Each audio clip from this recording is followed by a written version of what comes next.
ओही दिन उठी जाना जा ससुरा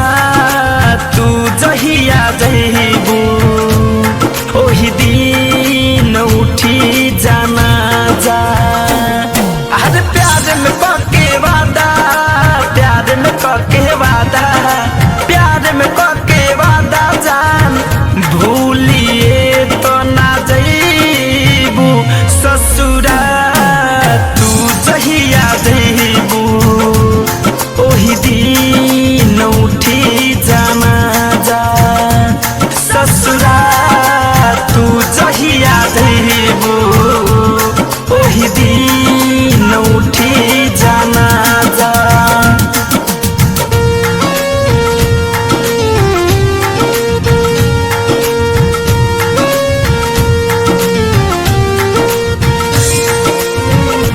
अभी आप सुन रहे हैं आशीष पटेल की धमाकेदार प्रस्तुति।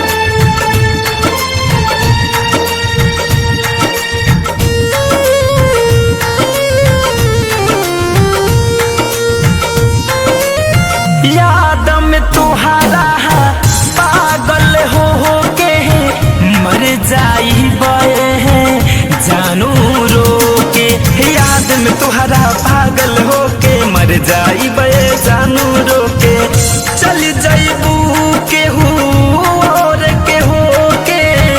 जी ना पाई तोहके खो के चली जाइबू केहू और के हो के जी ना पाई तोहके खो के कइले बारू हमसे दहागा कहीं से तू रह पहिबू ससुरा तू जहिया जइबू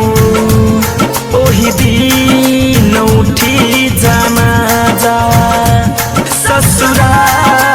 तू जहिया जइबू ओही दिन उठी जाना जा।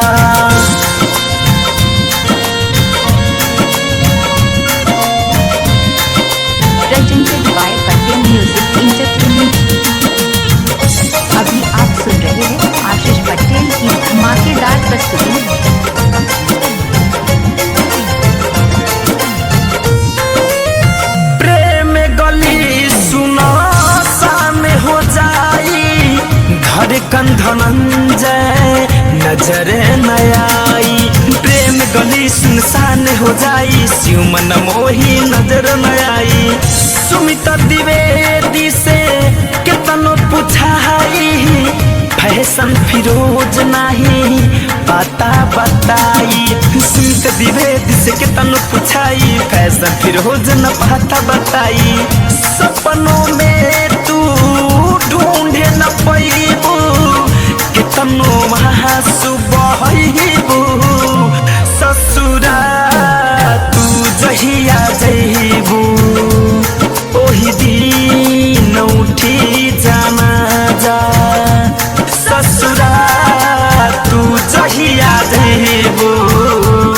ओही दिन उठी जाना जा। अरे प्यार में पके वादा प्यार में पके वादा प्यार में पके वादा जान भूलिए तो ना जइबू ससुरा तू जहिया जइबू